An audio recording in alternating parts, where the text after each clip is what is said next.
All right, everyone, welcome back. I am so pumped for today's deep dive because, well, frankly, it's something I think we all struggle with from time to time. Yeah. That inner critic, that little voice in our heads that just loves to bring us down, Yeah. you know. Oh, absolutely. Negative self-talk. We're going to tackle it head on today. Love it. We're diving into some really insightful excerpts from Breaking the Cycle of Negative Self-Talk. Okay. And by the end of this, I'm hoping we'll all walk away with some practical strategies Yeah. to actually identify these negative thoughts and then really importantly how to challenge them. Yeah, totally. And I think it's fascinating how much power we give to that voice sometimes. Right. Like we let it dictate so much of our feelings, our actions, and even like our entire outlook on life. So I'm really excited to unpack all of this with you today. Yeah, me too, me too. Okay, so first things first, let's define this beast. Yeah. What exactly is negative self-talk? Okay, so think about it this way. Negative self-talk is like that inner critic that's always lurking in the shadows. Yeah. You know, it's that voice that's quick to judge, criticize, Okay. put you down. It's the one that's always saying things like, you're not good enough, or you're gonna fail, or everybody else has it so much easier than you do, you know? Oh, yeah. It's like a constant stream of negativity and doubt just kind of swirling around in your mind. Yeah, totally. And like we've all been there, Hmm. but why do we do this to ourselves? Like what's the root of all this negativity? Right. Well, it's not like we're born with this inner critic, you know? Right. It actually develops over time, and it's often rooted in deeply ingrained beliefs and past experiences. Okay. So think about the messages you received growing up, like from your parents, teachers, friends, even society in general, you Yeah. know? Those messages, especially if they were repeated over and over again, they can really shape how you view yourself even years later. Okay, so it's like those messages become the script for our inner critic. Yeah, exactly. It's like they get programmed into our subconscious and they just keep playing on repeat. Right. And to make matters even trickier, our brains are actually hardwired for negativity. Right, negativity bias. What's that? Yeah, negativity bias, it's like this built-in tendency to focus more on the negative than the positive. So even if good things are happening, our brains are like, nah, let's focus on that one bad thing. Pretty much, yeah. It's like our brains are Velcro for negative experiences and Teflon for positive ones. Wow. Okay, so we've got these ingrained beliefs from our past, Hmm. and our brains are wired to focus on the negative. No wonder it feels like an uphill battle sometimes. Exactly. It's like we're fighting a battle on two fronts. And that's why it's so important to understand how this cycle of negative self-talk actually works, you know, so we can start to break free from it. Okay, yeah. So tell me more about this cycle. What does that look like? So imagine it like this, you have a negative thought, right? Like, I'm going to totally bomb this presentation. Oh, yeah. That thought triggers all these negative feelings like anxiety, fear, stress. Uh-huh. And those feelings in turn can lead to negative behaviors like procrastination or avoidance. So you're so stressed about it, you just don't even prepare. Exactly. And then guess what happens if the presentation doesn't go well? It ends up reinforcing that original negative thought. Oh, so it's like a self-fulfilling prophecy. Exactly. It's a vicious cycle, and it can impact every area of our lives, not just work. Oh, I bet. Yeah, even just simple things, right? Absolutely. Yeah. Let's say you're trying to learn something new, like playing an instrument or speaking a new language. That negative self-talk might whisper in your ear, you're too old for this, or you'll never be any good.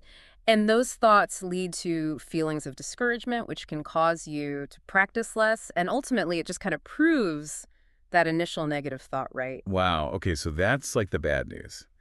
The cycle is real, Mm, and it's powerful. yeah. But I'm assuming there's good news too, right? How do we break free from this thing? There is good news. And the first step is awareness.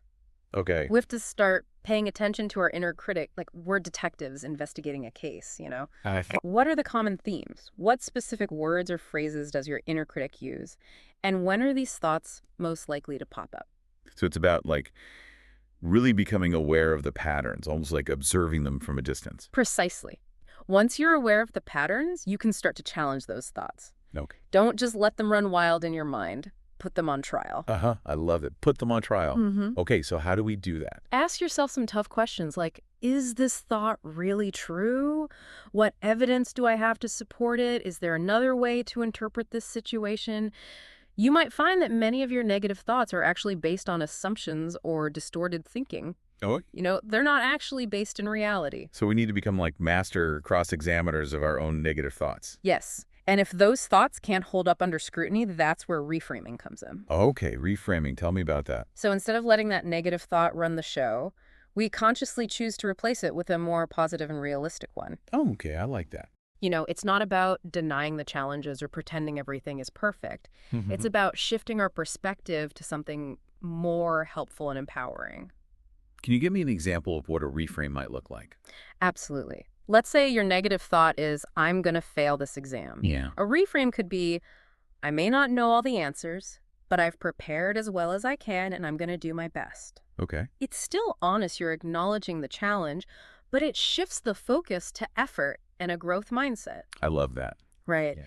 And finally, and this is so important, don't forget about self-compassion. Oh, yeah. Treat yourself with the same kindness and understanding that you would offer a close friend. Everyone makes mistakes. It's okay to not be perfect. In fact, being too hard on ourselves can actually make that cycle of negative self-talk even worse. Oh, totally. So cut yourself some slack and be your own best cheerleader. Yeah, I love that. So we've got awareness challenging those negative thoughts, reframing them, and then topping it all off with a big dose of self-compassion that feels a lot more manageable than just trying to silence that inner critic completely. Exactly. It's a process. It takes practice and patience, but with consistent effort, you can absolutely learn to manage those negative thoughts and break free from that downward spiral. That is so encouraging. Okay, so to quickly recap what we've learned today, Yeah. negative self-talk, is that inner critic we all experience. Yeah. It often stems from ingrained beliefs and our brain's natural tendency to focus on the negative. Yeah. And that can create this vicious cycle of negative thoughts, feelings, and behaviors. Yes, but The good news is, by becoming aware of our negative self-talk, challenging its validity, reframing those thoughts, and practicing self-compassion, we can actually break free from this cycle that's right. and start building a more positive and supportive relationship with ourselves. Exactly. That's so powerful. Okay, Oh. on that note, we want to leave you with one final thought. What's one small step that you can take today, right now, to start challenging your negative self-talk? Good question. Maybe it's writing down your common negative thoughts or practicing a reframe or even just treating yourself to an extra dose of self-compassion today. Whatever it is, write it down, commit to it, and keep diving deeper into this important topic. Until next time. See ya.